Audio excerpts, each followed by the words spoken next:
ਲੜੀਵਾਰ ਕਥਾ ਸ੍ਰੀ ਗੁਰੂ ਗ੍ਰੰਥ ਸਾਹਿਬ ਜੀ ਦੇ ਪਵਿੱਤਰ ਪਾਵਨ ਸਵਰੂਪ ਦੀ ਆਪ ਜੀ ਸਰਵਣ ਕਰ ਰਹੇ ਹੋ। ਰਾਗ ਬਿਲਾਵਲ ਹੈ। ਤੀਸਰੇ ਪਾਤਸ਼ਾਹ ਧੰਨ ਗੁਰੂ ਅਮਰਦਾਸ ਸਾਹਿਬ ਜੀ ਦੇ ਸ਼ਬਦਾਂ ਦੀ ਵਿਚਾਰ ਚੱਲ ਰਹੀ ਹੈ। 797 ਅੰਗ ਤੇ ਇਹ ਪਾਵਨ ਕਥਾ ਪਹੁੰਚੀ ਹੈ। ਤੀਸਰੇ ਗੁਰਦੇਵ ਜਗਤ ਗੁਰੂ ਸ੍ਰੀ ਗੁਰੂ ਅਮਰਦਾਸ ਸਾਹਿਬ ਜੀ ਸਾਨੂੰ ਸਾਰਿਆਂ ਨੂੰ ਕਿਰਤਾਰਥ ਕਰ ਰਹੇ ਨੇ। ਗੁਰੂ ਪਾਤਸ਼ਾਹ ਦੇ ਪਵਿੱਤਰ ਚਰਨਾਂ ਵਿੱਚ ਆਪਣੀਆਂ ਸੁਰਤੀਆਂ ਜੋੜਦੇ ਆਖੀਏ ਜੀ, ਸਤਨਾਮ ਸ੍ਰੀ ਵਾਹਿਗੁਰੂ ਸਾਹਿਬ ਜੀ। ਬਿਲਾਵਲ ਮਹਲਾ ਤੀਜਾ। ਅਤੁਲ ਕਿਉਂ ਤੋਲਿਆ ਜਾਏ। ਰਾਗ ਬਿਲਾਵਲ ਹੈ ਔਰ ਤੀਸਰੇ ਪਾਤਸ਼ਾਹ ਧੰਨ ਗੁਰੂ ਅਮਰਦਾਸ ਸਾਹਿਬ ਜੀ ਦੇ ਪਾਵਨ ਬਚਨ ਨੇ। ਸਾਹਿਬ ਅਤੁਲ ਹੈ, ਜਿਸ ਨੂੰ ਤੁਸੀਂ ਆਪਣੇ ਵਿਚਾਰ ਦੀ ਤੱਕੜੀ ਵਿੱਚ ਨਹੀਂ ਤੋਲ ਸਕਦੇ। ਜਿਸ ਬਾਰੇ ਵਿਚਾਰ ਕੀਤੀ ਜਾਂਦੀ ਹੈ, ਪਰ ਉਹ ਵਿਚਾਰ ਸਾਡੇ ਸਵਰੂਪ ਨੂੰ ਜਾਣਨੇ ਲਈ ਹੈ, ਸਹਿਯੋਗੀ ਹੈ ਤਾਂ ਕੀਤੀ ਜਾਂਦੀ ਹੈ। ਪਰ ਜੇ ਵਿਚਾਰ ਦੀ ਤੱਕੜੀ ਵਿੱਚ ਉਸ ਵਾਹਿਗੁਰੂ ਨੂੰ ਤੋਲ ਕੇ ਉਹਨੂੰ ਪੂਰਨ ਤੌਰ ਤੇ ਜਾਣਨਾ ਚਾਹੀਏ ਤਾਂ ਉਹ ਨਹੀਂ ਤੋਲਿਆ ਜਾ ਸਕਦਾ। ਸਾਡੀ ਬੁੱਧੀ ਰੂਪੀ ਤੱਕੜੀ ਇਤਨੀ ਬਲਵਾਨ ਨਹੀਂ ਕਿ ਉਸ ਸਾਹਿਬ ਨੂੰ ਤੋਲ ਸਕੇ। इतनी बलवान नहीं। जोर न सुरती ज्ञान विचार, इन्ना जोर नहीं है साडी सुरती विच कि असीं उस वाहिगुरू दे संपूर्ण ब्रह्म स्वरूप दी विचार कर सकीए। जिन्ना क विचारदे हां विवेक बुद्धि द्वारा, वो इस लई कि असीं ये निर्णय कर सकीए कि सच की है ते झूठ की है, सार की है असार की है, ग्रहण की करना ते त्यागना की है। पर उस विचार रूपी तकड़ी विच उस वाहिगुरू नूं निरंकार नूं नहीं तोलिया जा सकदा। वो अतुल है।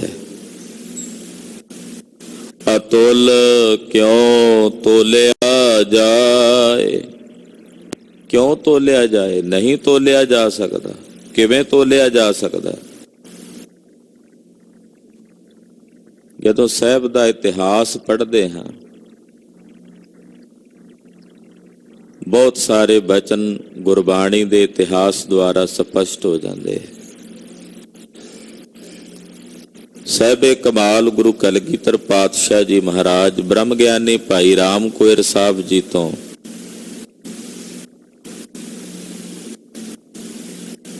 अवस्था विच कुछ छोटी उम्र दे सन। भाई राम कोयर साहब जी दा शरीर बड़ा बली सी। दसम पातशाह दे पावन स्वरूप नूं वेख के सुभावक ही जिवें मन च कोई विचार आ जाती है। शंका नहीं कह सकते। इहो जे महापुरुष नूं शंका किवें हो सकता है?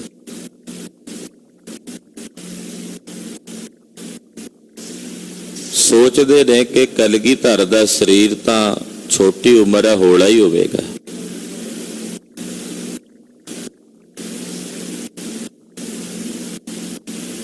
जदों कोई मनुख परमात्मा नूं ਜਾਂ ਗੁਰੂ ਨੂੰ, ਕਿਉਂਕਿ परमात्मा गुरु ਵਿੱਚ फर्क नहीं,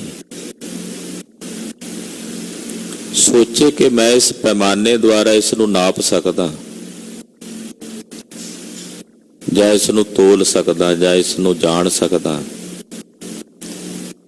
वो पैमाना बनाउंदा है अपना विचार दा। ਉਹਦੇ दायरे ਵਿੱਚ नहीं आउंदा। परमात्मा होर परे चला जांदा, वो होर विशाल हो जाता। परमात्मा गुरु का स्वरूप है और गुरु परमात्मा का स्वरूप है। और गुरु का कर्म की है? अपने सेवक दे हिरदे विच ਇਹ ਭਾਵਨਾ ਬਣਾਣੀ ਕਿ ਪ੍ਰਮਾਤਮਾ ਤੋਲਿਆ ਨਹੀਂ ਜਾ ਸਕਦਾ। ਉਹਦੇ ਲਈ ਕੋਈ ਨਾ ਕੋਈ ਖੇਡ ਵਰਤਾਉਂਦੇ। ਸੂਖਮ ਤਰੰਗੀ ਖੇਡਾਂ ਨੇ ਗੁਰੂ ਸਾਹਿਬ ਨੇ ਜਾਣਿਆ। ਭਾਈ ਰਾਮ ਕੋਇਰ ਸਾਹਿਬ ਜੀ ਦੇ ਮਨ ਵਿੱਚ ਇਹ ਖਿਆਲ ਆਇਆ ਹੈ। ਭਾਈ ਸਾਹਿਬ ਨੂੰ ਕਹਿੰਦੇ ਚਲੋ ਭਾਈ ਸਾਹਿਬ ਸ਼ਿਕਾਰ ਤੇ ਚੱਲੀਏ। ਹਾਥੀ ਤੇ ਸਵਾਰ ਹੋ ਗਏ ਨੇ। ਭਾਈ ਸਾਹਿਬ ਦੀ ਬਾਂਹ ਫੜ ਕੇ ਮਹਾਰਾਜ ਜੀ ਨੇ ਹਾਥੀ ਦੀ ਅੰਬਾਰੀ ਤੇ ਨਾਲ ਬਿਠਾ ਲਿਆ। ਗਏ ਨੇ, ਹਾਥੀ ਤੋਂ ਉਤਰੇ ਨੇ, ਦੁਬਾਰਾ ਚੜ੍ਹਨਾ। ਭਾਈ ਸਾਹਿਬ ਜੀ ਨੂੰ ਮਹਾਰਾਜ ਜੀ ਕਹਿੰਦੇ ਭਾਈ ਰਾਮ ਕੋਇਰ ਜੀ ਆਪਣਾ ਮੋਢਾ ਕਰੋ, ਤੁਹਾਡੇ ਮੋਢੇ ਦੇ ਆਸਰੇ ਨਾਲ ਚੜ੍ਹਦੇ ਆ ਉੱਤੇ। ਭਾਈ ਸਾਹਿਬ ਨੇ ਆਪਣਾ ਮੋਢਾ ਅੱਗੇ ਕੀਤਾ ਤੇ ਸਤਿਗੁਰੂ ਜੀ ਨੇ ਥੋੜਾ ਜਿਹਾ ਚਰਨ ਹਾਲੇ ਰੱਖਿਆ ਹੀ ਹੈ। तो इतना भार है, इतना वजन है। भाई राम कोयर साहब ही महापुरुष सन बाबे बुढ़े के, जिन्हां ने वो भार सहार लिया। कोई होर हुंदा ते गर्क हो जांदा पताल च। ब्रह्म ज्ञानी भाई राम कोयर साहब कहन लगे महाराज समझ गया हाँ, समझ गया महाराज, हुण बस करो। सतगुरु जी भी मुस्कुरा पे, कहते भाई राम कोयर साहब की हो गया? महाराज आई सी विचार तुसी स्पष्ट कर दिती है। ना भाई राम कोयर नूं कहना पिया कि मैं की सोचिया सी, ना कलगीधर नूं दसना पिया भी मैं तेरे सवाल दा जवाब दिता है। गल्लां अंदरों अंदर ही हो गईयां ने। ये साखी महाकवि भाई संतोख सिंह जी लिखते हैं। उथों ये पावन पंक्ति स्पष्ट हुंदी कि मेरा साहब अतुल है, ओनू किसी भी प्रकार नाल तोलिया नहीं जा सकता, नहीं तोलिया जा सकता। हाँ जी। दूजा होए ਤਾਂ ਸੋਝੀ ਪਾਏ। ਜੇ ਕੋਈ ਉਸ ਵਾਹਿਗੁਰੂ ਤੋਂ ਪਰਮੇਸ਼ਰ ਤੋਂ ਬਿਨਾਂ ਕੋਈ ਦੂਜਾ ਹੋਵੇ ਤਾਂ ਉਹਦੀ ਸੋਝੀ ਹੁੰਦੀ, ਤਾਂ ਉਹਦੀ ਸੋਝੀ ਪਾਈ ਜਾਂਦੀ। ਉਹਦੇ ਤੋਂ ਬਿਨਾਂ ਕੋਈ ਦੂਜਾ ਹੈ ਹੀ ਨਹੀਂ। ਹਾਂਜੀ। ਤਿਸ ਤੇ ਦੂਜਾ ਨਾਹੀ ਕੋਏ। ਇਸ ਵਾਹਿਗੁਰੂ ਪਰਮੇਸ਼ਰ ਤੋਂ ਬਿਨਾਂ ਕੋਈ ਦੂਜਾ ਹੈ ਹੀ ਨਹੀਂ ਜਿਸ ਦੀ ਸੋਝੀ ਪਾਈ ਜਾਂਦੀ। कोई दूजा होवे तां उहदी सोझी पाउंदे ना भी दूजा है। जिथे एकता विच सुरत चली जाए उत्थे तां फिर दूजा जो है वो बिनस जांदा है, दूजा तां है ही नहीं उत्थे। उस वाहिगुरू परमेश्वर तो बिना कोई दूजा नहीं है। तिस दी कीमत के होए। जे कोई दूजा है ही नहीं ते फिर उहदी कीमत किवें पाई जा सकदी है? ਕਿਸੇ ਇੱਕ ਦੇ ਨਾਲ ਕੋਈ ਦੂਸਰਾ ਉਹਦੇ ਕੰਪੈਰੀਜ਼ਨ ਵਿੱਚ ਖਲੋਤਾ ਹੋਵੇ ਤਾਂ ਫਿਰ ਤਾਂ ਮੁੱਲ ਪਾਇਆ ਜਾ ਸਕਦਾ ਹੈ, ਫਿਰ ਤਾਂ ਕੀਮਤ ਪਾਈ ਜਾ ਸਕਦੀ ਹੈ। ਜੇ ਉਹ ਵਾਹਿਗੁਰੂ ਤੋਂ ਬਿਨਾਂ ਕੋਈ ਦੂਜਾ ਹੈ ਹੀ ਨਹੀਂ ਤੇ ਫਿਰ ਉਹਦੀ ਕੀਮਤ ਕਿਵੇਂ ਆਂਕੀ ਜਾ, ਜਦੋਂ ਇੱਕੋ ਇੱਕ ਹੀ ਵਸਤੂ ਹੋਵੇ ਉਹਦੀ ਕੀਮਤ ਕਿਵੇਂ ਆਂਕੀ ਜਾ ਸਕਦੀ ਹੈ? ਉਹਦੇ ਨਾਲ ਕੋਈ ਦੂਜੀ ਤੀਜੀ ਸ਼ੈ ਹੋਵੇ, ਕੋਈ ਦੂਜੀ ਤੀਜੀ ਵਸਤੂ ਹੋਵੇ ਤੇ ਮੁੱਲ ਆਂਕੇ ਜਾਂਦੇ ਨੇ, ਪਾਏ ਜਾਂਦੇ ਨੇ ਵੀ ਇਹਦਾ ਇਹ ਮੁੱਲ ਹੈ। ਜਦੋਂ ਹੋਵੇ ਹੀ ਇੱਕ, ਉਹਦਾ ਕੀ ਮੁੱਲ ਪਾਇਆ ਜਾ ਸਕਦਾ, ਉਹਦੀ ਕੀ ਕੀਮਤ ਪਾਈ ਜਾ ਸਕਦੀ ਹੈ? ਇਸ ਕਰਕੇ ਵਾਹਿਗੁਰੂ ਜੀ ਦੀ ਕੀਮਤ ਨਹੀਂ ਪਾਈ ਜਾ ਸਕਦੀ, ਨਹੀਂ ਕਹੀ ਜਾ ਸਕਦੀ। ਗੁਰ ਪ੍ਰਸਾਦ ਵਸੈ ਮਨ ਆਏ। ਕੇਵਲ ਇੱਕੋ ਇੱਕ ਤਰੀਕਾ ਹੈ ਉਹਦਾ ਮਨ ਵਿੱਚ ਆ ਕੇ ਵਸਣ ਦਾ, ਔਰ ਉਹ ਤਰੀਕਾ ਹੈ ਗੁਰੂ ਦੀ ਕਿਰਪਾ। ਗੁਰੂ ਦੀ ਕਿਰਪਾ ਤੋਂ ਬਿਨਾ ਉਹ ਹਿਰਦੇ 'ਚ ਨਹੀਂ ਵਸਦਾ। ਹਿਰਦੇ 'ਚ ਉਹਦਾ ਸਾਖਸ਼ਾਤਕਾਰ ਹੁੰਦਾ ਹੈ। ਤੁਸੀਂ ਮੁੱਲ ਦੇ ਕੇ ਨਹੀਂ ਉਹਨੂੰ ਪ੍ਰਾਪਤ ਕਰ ਸਕਦੇ। ਗੁਰੂ ਦੀ ਕਿਰਪਾ ਦੁਆਰਾ ਹੀ ਉਹ ਮਨ ਵਿੱਚ ਆ ਕੇ ਵਸਦਾ ਹੈ। ਤਾ ਕੋ ਜਾਣੈ ਦੁਬਿਧਾ ਜਾਏ। ਜੇ ਉਹਨੂੰ ਜਾਣ ਲਿਆ ਜਾਵੇ ਤਾਂ ਫਿਰ ਦੁਬਦਾ ਚਲੀ ਜਾਂਦੀ ਹੈ। ਦੁਬਦਾ ਕਦੋਂ ਤੱਕ ਹੈ? ਜਦੋਂ ਤੱਕ ਅਸੀਂ ਜਾਣਦੇ ਨੇ ਕਿਸੇ ਬੰਦੇ ਪ੍ਰਤੀ ਸਾਡੇ ਮਨ 'ਚ ਕਿਸੇ ਨੇ ਦੁਬਦਾ ਪਾ ਦਿੱਤੀ, ਉਦੋਂ ਤੱਕ ਰਹੇਗੀ ਜਦੋਂ ਤੱਕ ਉਹਨੂੰ ਮਿਲ ਕੇ ਅਸੀਂ ਜਾਣ ਨਹੀਂ ਲੈਂਦੇ। ਜਦੋਂ ਉਹਨੂੰ ਜਾਣ ਲਵਾਂਗੇ ਦੁਬਦਾ ਚਲੀ ਜਾਏਗੀ। ਪਰਮ ਸਤ ਸਵਰੂਪ ਵਾਹਿਗੁਰੂ ਨੂੰ ਜਦੋਂ ਤੱਕ ਜਾਣਦੇ ਨਹੀਂ ਉਦੋਂ ਤੱਕ ਦੁਬਦਾ ਹੈ। ਜਦੋਂ ਜਾਣ ਲਿਆ ਤਾਂ ਮਹਾਰਾਜ ਜੀ ਕਹਿੰਦੇ ਉਸ ਨੂੰ ਜਾਣਦਿਆਂ ਸਾਰ ਹੀ ਦੁਬਦਾ ਚਲੀ ਜਾਂਦੀ ਹੈ। ਰਹਾਉ ਆਪ ਸਰਾਫ ਕਸਵੱਟੀ ਲਾਏ। ਗੁਰੂ ਆਪ ਹੀ ਸਰਾਫ ਹੈ, ਸੁਨਿਆਰਾ ਹੈ। ਆਪਣੇ ਸਿੱਖ ਨੂੰ, ਸਿੱਖ ਰੂਪੀ ਸੋਨੇ ਨੂੰ, ਸਿੱਖ ਸੋਨਾ ਹੈ ਗੁਰੂ ਵਾਸਤੇ, ਗੁਰੂ ਸੁਨਿਆਰਾ ਹੈ। ਉਹ ਆਪਣੇ ਸਿੱਖ ਨੂੰ ਪਰਖਣ ਵਾਸਤੇ, ਸੋਨੇ ਨੂੰ ਪਰਖਣ ਵਾਸਤੇ ਕੋਈ ਨਾ ਕੋਈ ਕਸਵੱਟੀ ਲਾ ਕੇ ਪਰਖਦਾ ਹੈ, ਵੇਖਦਾ ਹੈ, ਕਿਉਂਕਿ ਉਹਨੇ ਖਰਾ ਬਣਾਉਣਾ, ਖੋਟ ਕੱਢਣੀ ਹੈ। ਬਿਲਕੁਲ ਕੰਚਨ ਸੋਵਿੰਨਾ ਤਿਆਰ ਕਰਨਾ, 12 ਬੰਨੀ ਦਾ ਸੋਨਾ ਤਿਆਰ ਕਰਨਾ। ਇਸ ਕਰਕੇ ਵਾਹਿਗੁਰੂ ਜੀ ਆਪ ਸਰਾਫ ਨੇ, ਸੁਨਿਆਰੇ ਨੇ, ਔਰ ਆਪਣੇ ਸੇਵਕ ਰੂਪੀ ਸੋਨੇ ਨੂੰ ਪਰਖਣ ਲਈ ਕੋਈ ਨਾ ਕੋਈ ਤਾਕ ਕਸਵੱਟੀ ਦਾ ਲਾਉਂਦੇ ਰਹਿੰਦੇ ਆ, ਵੇਖਦੇ ਰਹਿੰਦੇ ਆ। ਹਾਂਜੀ, ਆਪੇ ਪਰਖੇ ਆਪ ਚਲਾਏ। ਆਪ ਹੀ ਪਰਖਦੇ ਨੇ, ਇਹ ਨਹੀਂ ਕਿਸੇ ਦੂਜੇ ਨੂੰ ਪਰਖਣ ਭੇਜਦੇ ਆ, ਖੁਦ ਆਪ ਪਰਖਦੇ ਆ ਤੇ ਪਰਖ ਕੇ ਵੇਖ ਲੈਂਦੇ ਆ ਵੀ ਹੁਣ ਇਹ ਚੱਲਣ ਜੋਗਾ ਹੈ ਰੱਬ ਦੇ ਰਾਹ ਤੇ। ਵੇਖ ਕੇ ਜਦੋਂ ਪਰਖ ਲਿਆ ਵੀ ਹਾਂ ਇਹ ਚੱਲਣ ਜੋਗਾ ਹੈ, ਤਾਂ ਫਿਰ ਉਹਨੂੰ ਰੱਬ ਦੇ ਰਾਹ ਤੇ ਚਲਾ ਦਿੰਦੇ ਆ। ਪਹਿਲਾਂ ਪਰਖਦੇ ਵੀ ਹੈ, ਕਸਵੱਟੀ ਲਾਉਂਦੇ ਆ, ਵੇਖਦੇ ਆ ਮੈਂ ਜੋ ਇਸ ਨੂੰ ਦੇਣਾ ਚਾਹੁੰਦਾ ਉਸ ਲਈ ਇਹ ਪਾਤਰ ਹੈ, ਅਧਿਕਾਰੀ ਹੈ।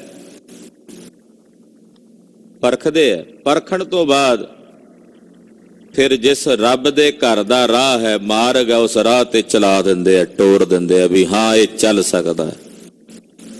ਇਹ ਖੰਡੇ ਦੀ ਧਾਰ ਨਾਲੋਂ ਵੀ ਤਿੱਖੇ ਤੇ ਵਾਲ ਨਾਲੋਂ ਬਰੀਕ ਰਾਹ ਦੇ ਉੱਤੇ ਇਹ ਚੱਲ ਸਕਦਾ, ਟੁਰ ਸਕਦਾ। ਪਹਿਲਾਂ ਪਰਖ ਲੈਂਦੇ ਆ। ਕਲਗੀਧਰ ਸੁਆਮੀ ਜੀ ਦੇ ਜੀਵਨ ਦੇ ਵਿੱਚੋਂ ਪਤਾ ਪ੍ਰਾਪਤ ਹੁੰਦਾ ਹੈ। ਆਨੰਦਪੁਰ ਸਾਹਿਬ ਮਹਾਰਾਜ ਜੀ ਨੇ ਬਹੁਤ ਸਾਰੇ ਬ੍ਰਾਹਮਣਾਂ ਨੂੰ ਨਿਉਂਦਾ ਦਿੱਤਾ।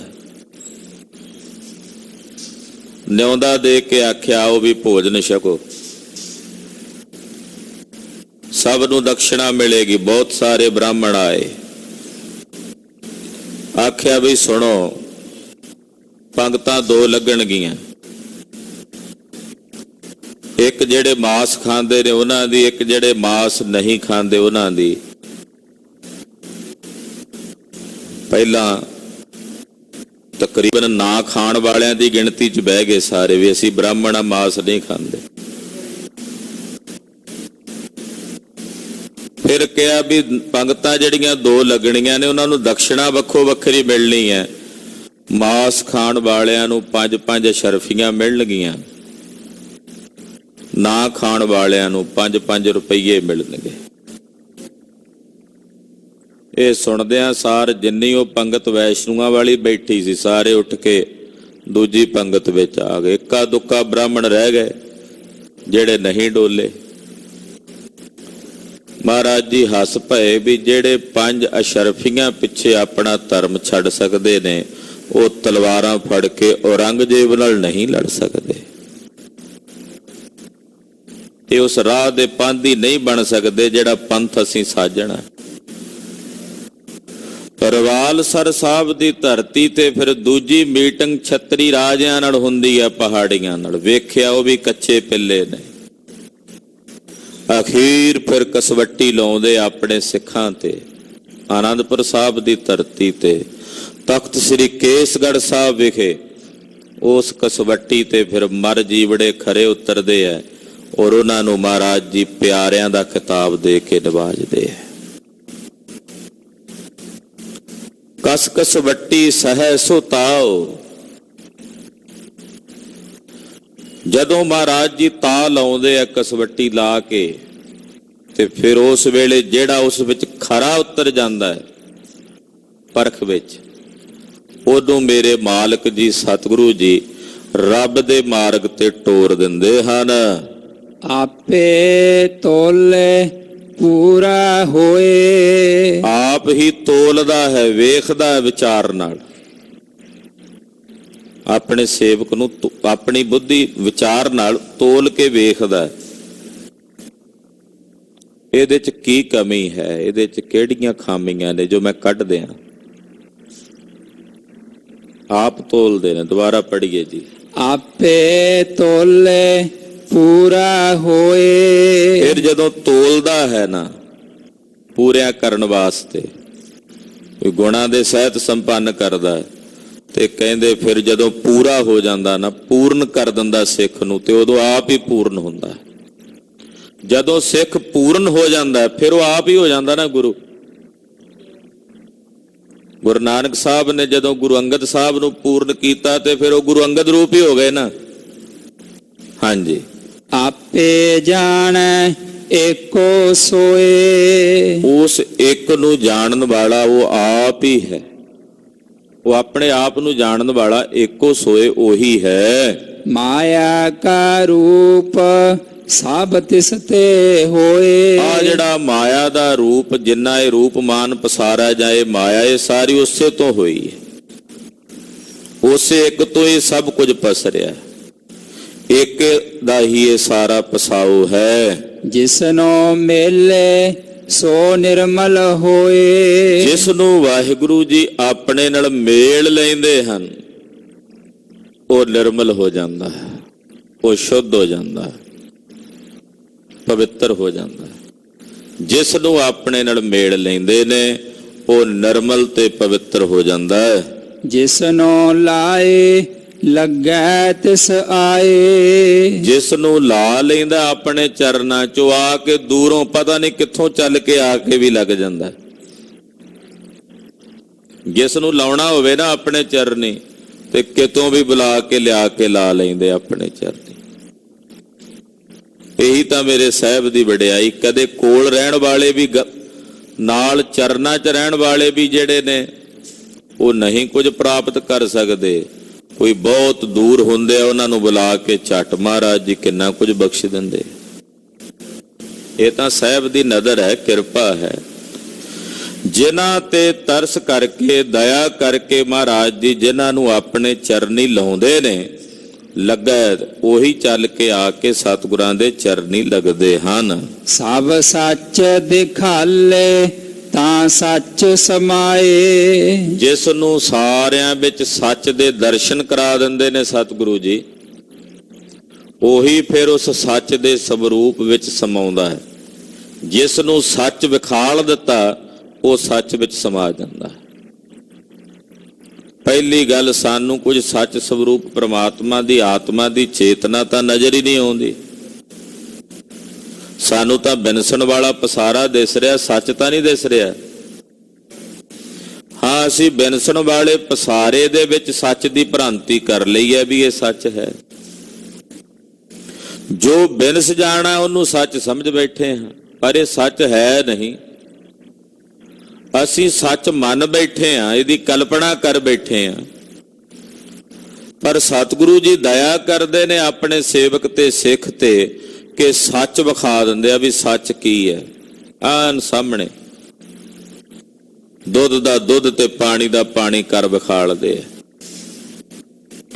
ਤੇ ਜਿਸ ਨੂੰ ਸੱਚ ਵਿਖਾ ਦਿੰਦੇ ਨੇ, ਉਹ ਫਿਰ ਸੱਚ 'ਚ ਸਮਾ ਜਾਂਦਾ ਹੈ, ਸੱਚ ਵਿੱਚ ਭੇਦ ਹੋ ਜਾਂਦਾ। ਹਾਂਜੀ। ਆਪੇ ਲਿਵ ਧਾਤ ਹੈ ਆਪੇ। ਜਿਹੜੀ ਲਿਵ ਲੱਗਦੀ ਹੈ ਨਾ, ਬਿਰਤੀ, ਵਾਹਿਗੁਰੂ ਉਸ ਬਿਰਤੀ ਦਾ ਪ੍ਰਕਾਸ਼ਕ ਆਪ ਹੈ। ਬਿਰਤੀ ਜਿਹੜੀ ਸਾਡੇ ਮਨ 'ਚ ਉੱਠੇ, ਉਹ ਬਿਰਤੀ ਹੈ। ਲਿਵ ਨੂੰ ਆਪਾਂ ਬਿਰਤੀ ਕਹਿ ਦਿੰਦੇ, ਲਿਵ ਲੱਗਣੀ, ਬਿਰਤੀ ਲੱਗਣੀ। ਮਨ 'ਚ ਉੱਠਣ ਵਾਲੀ ਬਿਰਤੀ, ਉਹ ਕਿਉਂ ਉੱਠੀ? ਕਿਉਂਕਿ ਉਹਦੇ ਵਿੱਚ ਚੇਤਨ ਦਾ ਆਭਾਸ ਸੀ, ਤਾਂ ਹੀ ਉੱਠੀ ਹੈ ਨਾ। ਜੇ ਉਹਦੇ 'ਚ ਚੇਤਨ ਦਾ, ਪ੍ਰਮਾਤਮਾ ਦਾ ਆਭਾਸ ਨਾ ਹੁੰਦਾ, ਪ੍ਰਮਾਤਮਾ ਨੂੰ ਨਾ ਪ੍ਰਕਾਸ਼ਦਾ, ਤੇ ਉਹ ਬਿਰਤੀ ਕਿਵੇਂ ਉੱਠਦੀ? ਸਾਡੇ ਅੰਦਰ ਜਿਹੜੀ ਮਨ ਦੀ ਬਿਰਤੀ ਉੱਠਦੀ ਹੈ ਨਾ, ਉਹਨੂੰ ਮਹਾਂਪੁਰਸ਼ ਕਹਿੰਦੇ ਹੈ ਕਰਤਾ, ਜਿਸ ਨੇ ਪੈਦਾ ਕੀਤੀ ਪਹਿਲਾਂ। ਨੇਤਰਾਂ 'ਚੋਂ ਜਦੋਂ ਬਾਹਰ ਨਿਕਲ ਕੇ ਗਈ, ਉਹਨੂੰ ਕਹਿੰਦੇ ਨੇ ਕਿਰਿਆ। ਉਹ ਬਿਰਤੀ ਜਦੋਂ ਜਾ ਕੇ ਕਿਸੇ ਪਦਾਰਥ ਨੂੰ ਮਿਲੀ, ਉਹਨੂੰ ਕਹਿੰਦੇ ਆ ਕਰਮ। ਕਰਤਾ, ਕਿਰਿਆ, ਕਰਮ। ਹੁਣ ਉਹ ਜਿਹੜਾ ਕਰਤਾ ਹੈ, ਜਿਹਨੇ ਜਿੱਥੋਂ ਬਿਰਤੀ ਨੂੰ ਪੈਦਾ ਹੋਣਾ ਮਨ ਚੋਂ, ਉਹਨੂੰ ਜਿਹੜਾ ਪ੍ਰਕਾਸ਼ ਦਾ ਚੇਤਨ ਆਭਾਸ, ਉਹਦੇ ਸਹਿਤ ਜਦੋਂ ਬਿਰਤੀ ਉਪਜਦੀ ਹੈ, ਉਹਨੂੰ ਕਹਿੰਦੇ ਨੇ ਪਰਮਾਤਾ। ਨੇਤਰਾਂ ਦੁਆਰਾ, ਉਸੇ ਚੇਤਨ ਸੱਤਾ ਦੁਆਰਾ ਉਹ ਬਿਰਤੀ ਬਾਹਰ ਨਿਕਲ ਕੇ ਗਈ ਹੈ, ਉਹਨੂੰ ਕਹਿੰਦੇ ਆ ਪਰਮਾਣ। ਫਿਰ ਉਹ ਕਿਸੇ ਪਦਾਰਥ ਵਿੱਚ ਜਾ ਕੇ ਜਦੋਂ ਮਿਲੀ ਹੈ ਕਰਮ ਸਹਿਤ, ਉਹੀ ਚੇਤਨ ਸੱਤਾ ਸਹਿਤ, ਉਹਨੂੰ ਪਰਮੇਯ ਕਹਿ ਦਿੰਦੇ ਆ, ਇਹਨੂੰ ਤ੍ਰਿਪਟੀ ਕਹਿੰਦੇ ਆ। ਪਾਤਸ਼ਾਹ ਇੱਥੇ ਬੜੇ ਸਰਲ ਲਫ਼ਜ਼ਾਂ ਵਿੱਚ ਏਡਾ ਗੂੜ ਗਿਆਨ ਸਮਝਾ ਦਿੰਦੇ ਆ। ਇਹੋ ਜਿਹਾ ਤਰਸ ਗੁਰੂ ਸਾਹਿਬ ਨੇ ਸਾਡੇ ਤੇ ਕੀਤਾ, ਐਡਾ ਮਹਾਨ ਖਜ਼ਾਨਾ ਕਿਤਨੇ ਸਰਲ ਸ਼ਬਦਾਂ ਵਿੱਚ ਸਾਨੂੰ ਸਮਝਾ ਦਿੰਦੇ ਕਿ ਆਪ ਹੀ ਜਿਹੜੀ ਅੰਦਰ ਉੱਠਣ ਵਾਲੀ ਲਿਵ ਹੈ, ਉਸ ਲਿਵ ਦਾ ਪ੍ਰਕਾਸ਼ਕ ਹੈ ਉਹ ਪਰਮਾਤਮਾ। ਆਪੇ ਲਿਵ ਦਾ ਪ੍ਰਕਾਸ਼ਕ, ਸਾਡੀ ਬਿਰਤੀ ਜਿਹੜੀ ਅੰਦਰ ਉਪਜਦੀ ਹੈ, ਉਹਦਾ ਉਹ ਪ੍ਰਕਾਸ਼ਕ ਹੈ। ਦੁਬਾਰਾ ਪੜ੍ਹੀਏ ਜੀ। ਆਪੇ ਲਿਵ ਧਾਤ ਹੈ ਆਪੇ। ਉਹ ਆਪ ਹੀ ਲਿਵ, ਜਿਹੜੀ ਸਾਡੇ ਅੰਦਰ ਉੱਠਣ ਵਾਲੀ ਲਿਵ ਬਿਰਤੀ ਹੈ, ਉਹਦਾ ਪ੍ਰਕਾਸ਼ਕ ਹੈ। ਫਿਰ ਧਾਤ, ਫਿਰ ਜਿਹੜੀ ਮਾਇਆ ਦੀ ਬਿਰਤੀ, ਧਾਤ ਨਾਮ ਮਾਇਆ ਦੀ ਬਿਰਤੀ ਹੈ। ਫਿਰ ਉਹ ਮਾਇਆ ਦੀ ਬਿਰਤੀ ਦੇ ਵਿੱਚ ਵੀ ਤਾਂ ਉਹੀ ਹੈ ਨਾ, ਉਸੇ ਦਾ ਹੀ ਪ੍ਰਕਾਸ਼ ਹੈ।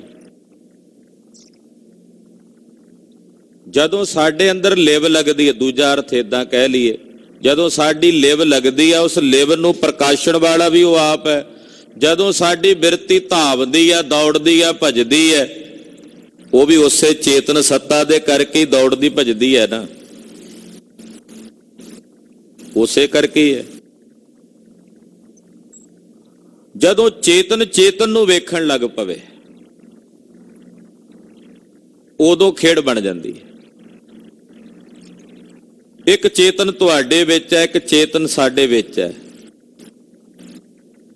ਜਦੋਂ ਮੇਰੇ ਅੰਦਰੋਂ ਬਿਰਤੀ ਉੱਠਦੀ ਹੈ ਕਰਤਾ ਬਣ ਕੇ, ਫਿਰ ਕਿਰਿਆ ਬਣ ਕੇ ਤੁਹਾਡੇ ਤੱਕ ਪਹੁੰਚਦੀ ਹੈ।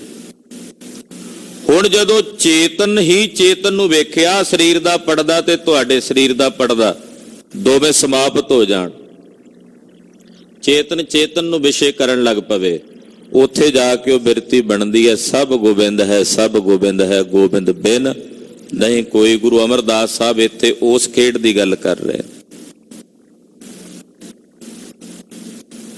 ਸਿਰਫ ਚੇਤਨ ਨੂੰ ਵੇਖਣਾ, ਉਸ ਚੇਤਨ ਦੁਆਰਾ ਉਪਜਣੇ ਵਾਲੀ ਬਿਰਤੀ ਨੂੰ ਪਾਸੇ ਕਰ ਦੇਣਾ, ਚਾਹੇ ਉਹ ਲਿਵ ਦੀ ਹੈ, ਚਾਹੇ ਉਹ ਧਾਤ ਦੀ ਹੈ, ਚਾਹੇ ਉਹ ਜੁੜਨ ਦੀ ਹੈ, ਚਾਹੇ ਉਹ ਭਜਣ ਨੱਠਣ ਦੀ ਹੈ, ਚੰਚਲਤਾ ਦੀ ਹੈ। ਉਹਨੂੰ ਛੱਡ ਕੇ ਜਿਸ ਦੇ ਆਸ਼ਰਿਤ ਉਹ ਬਿਰਤੀ ਲੱਗ ਰਹੀ ਹੈ, ਜਾਂ ਜਿਸ ਦੇ ਆਸ਼ਰਿਤ ਉਹ ਬਿਰਤੀ ਚੰਚਲ ਹੋ ਰਹੀ ਹੈ, ਉਸ ਨੂੰ ਵੇਖਣਾ, ਉਸ ਚੇਤਨ ਨੂੰ ਸਵੀਕਾਰ ਕਰਨਾ, ਗ੍ਰਹਿਣ ਕਰਨਾ। ਮਹਾਰਾਜ ਜੀ ਕਹਿੰਦੇ ਉੱਥੇ ਜਾ ਕੇ ਫਿਰ ਗੁਰੂ ਅਮਰਦਾਸ ਸਾਹਿਬ ਜੀ ਕਹਿ ਰਹੇ ਨੇ ਕਿ ਉਹ ਆਪ ਹੀ ਲਿਵ ਹੈ, ਆਪ ਹੀ ਧਾਤ ਰੂਪ ਬਿਰਤੀ ਜਿਹੜੀ ਮਾਇਆ ਵਿੱਚ ਉਪਜਦੀ ਹੈ, ਉਹ ਵੀ ਉਹ ਆਪ ਹੀ ਹੈ। ਆਪ ਬੁਝਾਏ ਆਪੇ ਜਾਪੇ। ਉਹ ਆਪ ਹੀ ਬੁਝਾਉਂਦਾ, ਗੁਰੂ ਰੂਪ ਹੋ ਕੇ ਬੁਝਾਉਂਦਾ ਸਿੱਖ ਨੂੰ, ਤੇ ਸਿੱਖ ਰੂਪ ਹੋ ਕੇ ਆਪ ਹੀ ਜਾਣਦਾ। ਆਖੋ ਸਤਨਾਮ ਸ੍ਰੀ ਵਾਹਿਗੁਰੂ। ਗੁਰੂ ਬਣ ਕੇ ਜਣਾਉਂਦਾ ਸਿੱਖ ਨੂੰ। ਜਦੋਂ ਸਿੱਖ ਜਾਣਦਾ, ਜਿਹੜਾ ਸਿੱਖ ਜਾਣ ਰਿਹਾ, ਉਹਦੇ ਵਿੱਚ ਗੁਰੂ ਬਣ ਕੇ ਆਪ ਹੀ ਜਾਣਦਾ। ਪ੍ਰਬੁੱਧ ਚੇਤਨ ਹੋ ਕੇ ਉਪਦੇਸ਼ ਦਿੰਦਾ, ਪ੍ਰਬੁੱਧ ਚੇਤਨ ਹੋ ਕੇ ਉਪਦੇਸ਼ ਲੈਂਦਾ। ਇਸ ਕਰਕੇ ਆਪ ਹੀ ਹੈ, ਸਿੱਖ ਵਿੱਚ ਜਾਣਨ ਵਾਲਾ ਵੀ ਆਪ ਹੈ, ਗੁਰੂ ਰੂਪ ਹੋ ਕੇ ਜਣਾਉਣ ਵਾਲਾ ਵੀ ਆਪ ਹੀ ਹੈ। ਇਹ ਹੈ ਖੇਡ ਆਪੇ ਗੁਰ ਚੇਲਾ ਹੋਣ ਦੀ। ਆਪੇ ਗੁਰੂ ਵੀ ਹੈ ਤੇ ਆਪੇ ਚੇਲਾ ਵੀ ਹੈ ਨਾ। ਪਹਿਲਾਂ ਚੇਲੇ ਨੂੰ ਜਣਾ ਦਿੱਤਾ, ਫਿਰ ਉਹਦੇ ਵਿੱਚ ਵੜ ਕੇ ਚੇਲਾ ਬਣ ਕੇ ਆਪ ਜਾਣ ਲਿਆ। ਇਸ ਕਰਕੇ ਮਹਾਰਾਜ ਜੀ ਕਹਿੰਦੇ ਆਪ ਹੀ ਬੁਝਾਉਣ ਵਾਲਾ ਹੈ ਤੇ ਫਿਰ ਬੁੱਝਣ ਵਾਲਾ, ਜਾਣਨੇ ਵਾਲਾ ਵੀ ਖੁਦ ਆਪ ਹੀ ਹੈ। ਆਪੇ ਸਤਿਗੁਰ ਸ਼ਬਦ ਹੈ ਆਪੇ। ਆਪ ਹੀ ਸਤਿਗੁਰੂ ਜੀ ਹੋ ਕੇ, ਆਪ ਹੀ ਸ਼ਬਦ ਰੂਪ ਹੋ ਕੇ ਸਿੱਖ ਦੇ ਕੋਲ ਜਾਂਦੇ ਨੇ, ਔਰ ਸਿੱਖ ਦੇ ਅੰਦਰ ਆਪ ਹੀ ਸਿੱਖ ਬਣ ਕੇ ਉਸ ਸ਼ਬਦ ਨੂੰ ਸੁਣ ਕੇ ਉਹਨੂੰ ਜਾਣਨ ਵਾਲੇ ਵੀ ਆਪ ਹੀ ਨੇ। ਹਾਂਜੀ, ਨਾਨਕ ਆਖ ਸੁਣਾਏ ਆਪੇ। ਧੰਨ ਸ੍ਰੀ ਗੁਰੂ ਅਮਰਦਾਸ ਸਾਹਿਬ ਜੀ ਕਹਿੰਦੇ ਆਖ ਕੇ ਸ਼ਬਦ ਨੂੰ ਸੁਣਾਉਣ ਵਾਲੇ ਵੀ ਆਪ ਨੇ ਤੇ ਸਿੱਖ ਬਣ ਕੇ ਸੁਣਨ ਵਾਲੇ ਵੀ, ਅੰਦਰ ਚੇਤਨ ਰੂਪ ਹੋ ਕੇ ਬੈਠੇ ਜਿਹੜੇ ਸੁਣ ਰਹੇ ਨੇ ਉਹ ਵੀ ਉਹ ਆਪ ਨੇ। ਗੁਰੂ ਰੂਪ ਹੋ ਕੇ ਸ਼ਬਦ ਸੁਣਾਉਣ ਵਾਲੇ ਵੀ ਆਪ ਤੇ ਸਿੱਖ ਅੰਦਰ ਚੇਤਨ ਸਰੂਪ ਹੋ ਕੇ ਬੈਠੇ ਨੇ, ਇਸ ਕਰਕੇ ਸੁਣਨ ਵਾਲੇ ਵੀ ਆਪ ਹੀ ਹਨ। ਧੰਨ ਸ੍ਰੀ ਗੁਰੂ ਅਮਰਦਾਸ ਸਾਹਿਬ ਜੀ ਦੀ ਇਹ ਪਾਵਨ ਬਾਣੀ ਦੀ ਬ੍ਰਹਮ ਵਿਚਾਰ ਸਾਡੇ ਸਾਰਿਆਂ ਦੇ ਹਿਰਦਿਆਂ ਵਿੱਚ ਵਸ ਜਾਵੇ। ਗੁਰੂ ਪਾਤਸ਼ਾਹ ਕਿਰਪਾ ਕਰਨ, ਸਾਡਾ ਸਾਰਿਆਂ ਦਾ ਗਾਵਿਆ ਔਰ ਸੁਣਿਆ ਸਤਿਗੁਰੂ ਜੀ ਥਾਏ ਪਾਵਨ, ਹੋਈਆਂ ਭੁੱਲਾਂ ਚੁੱਕਾਂ ਦੀ ਖਿਮਾ। ਸਮਾਂ ਕੱਲ ਸਵੇਰ ਦੇ ਸਮੇਂ ਵਿੱਚ ਮੌਸਮ ਦੀ ਤਬਦੀਲੀ ਅਨੁਸਾਰ 15 ਮਿੰਟ ਦੇ ਸਮੇਂ ਦੀ ਤਬਦੀਲੀ ਕੀਤੀ ਗਈ ਹੈ। ਕੱਲ ਅੰਮ੍ਰਿਤ ਵੇਲੇ ਜੋ ਗੁਰਬਾਣੀ ਦੀ ਗੁਰਸ਼ਬਦ ਦੀ ਕਥਾ ਦਾ ਸਮਾਂ ਹੈ ਉਹ 7 ਤੋਂ 8 ਵਜੇ ਤੱਕ ਹੋਵੇਗਾ, ਔਰ ਇਸੇ ਤਰ੍ਹਾਂ ਸ਼ਾਮ ਦੇ ਸਮੇਂ ਦੇ ਵਿੱਚ ਵੀ 15 ਮਿੰਟ ਦੀ ਤਬਦੀਲੀ ਹੈ। ਸ਼ਾਮ ਨੂੰ 4:45 ਤੋਂ 5:45 ਵਜੇ ਤੱਕ ਕਥਾ ਦਾ ਸਮਾਂ ਹੋਵੇਗਾ। ਬਾਕੀ ਸਾਰੇ ਸਮੇਂ ਵਿੱਚ ਇਸੇ ਤਰ੍ਹਾਂ 15-15 ਮਿੰਟ ਦੀ ਤਬਦੀਲੀ ਹੈ। ਆਪ ਜੀ ਨੇ ਸਮੇਂ ਸਿਰ ਹਾਜ਼ਰੀਆਂ ਭਰ ਕੇ ਗੁਰੂ ਦੀਆਂ ਖੁਸ਼ੀਆਂ ਪ੍ਰਾਪਤ ਕਰਨੀਆਂ ਜੀ। ਵਾਹਿਗੁਰੂ ਵਾਹਿਗੁਰੂ ਵਾਹਿਗੁਰੂ ਵਾਹਿਗੁਰੂ।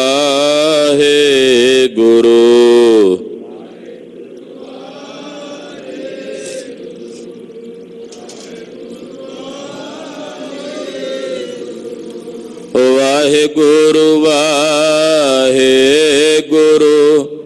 ਵਾਹਿਗੁਰੂ ਵਾਹਿਗੁਰੂ।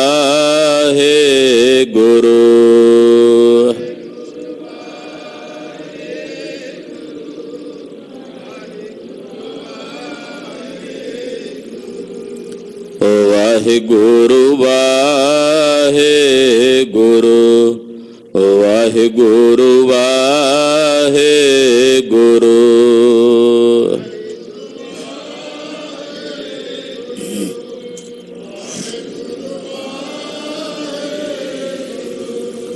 ਵਾਹਿਗੁਰੂ ਵਾਹਿਗੁਰੂ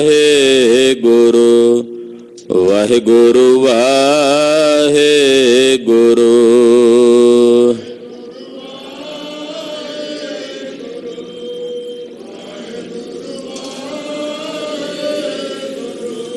ਵਾਹਿਗੁਰੂ ਜੀ ਕਾ ਖਾਲਸਾ, ਵਾਹਿਗੁਰੂ ਜੀ ਕੀ ਫਤਿਹ।